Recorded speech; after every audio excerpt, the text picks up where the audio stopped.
Lesson 9 is about subtracting decimals. So the first step in subtracting decimals is just like adding, where you have to line up the decimal point. That's the most important part. And of course, if there's no decimal in the number, put a decimal point at the end of the number and add zeros as necessary, and that should say subtract. It's important to know that for subtracting, that order is important, which is not the same as addition.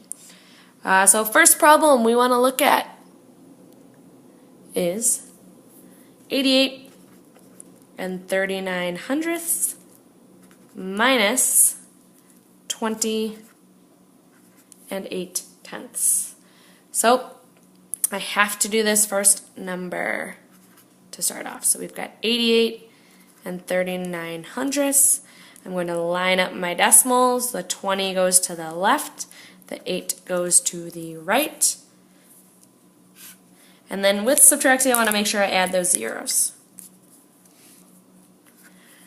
So I go ahead and subtract. 9 minus 0 is 9.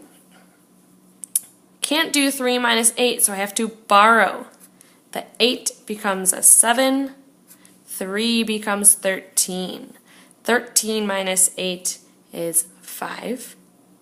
Bring down my decimal. 7 minus 0 is 7. 8 minus 2 is 6. So you get your answer of 67 and 59 hundredths.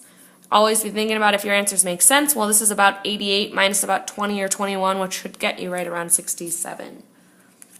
Next example. I've got 95 minus 27 and 36 hundredths. So there's no decimal in the number 95, which means it goes all the way at the end, and I can add zeros after if necessary. So I've got 95. I'm going to put my decimal point there. Subtracting, line up my decimal points. The 27 goes to the left, 36 goes to the right. So here's where it gets important that you have to add in those zeros. Because the mistakes people make, they'll think of it like addition where it doesn't matter and you're just going to do 0 minus 6 is 0. Well, that's not right. I have to put in those 0 values because I can't do 0 minus 6, so I have to borrow. But I can't borrow from this 0, I have to borrow all the way over from the 5. That 5 is going to become a 4, which will make that first 0 a 10. Now I have something to borrow from. That 10 is going to become a 9, and now this 0 becomes a 10. Now I can subtract. 10 minus 6 is 4. 9 minus 3 is 6. Bring down the decimal point. I can't do 4 minus 7, so I'm going to borrow. That 9 is going to become an 8. That 4 becomes 14. 14 minus 7 is 7. 8 minus 2 is 6. So we get 67 and 64 hundredths. You can always check to see if you did the right subtraction by just doing the reverse and adding your answer to one of the initial numbers there, to that initial number there, 27.36.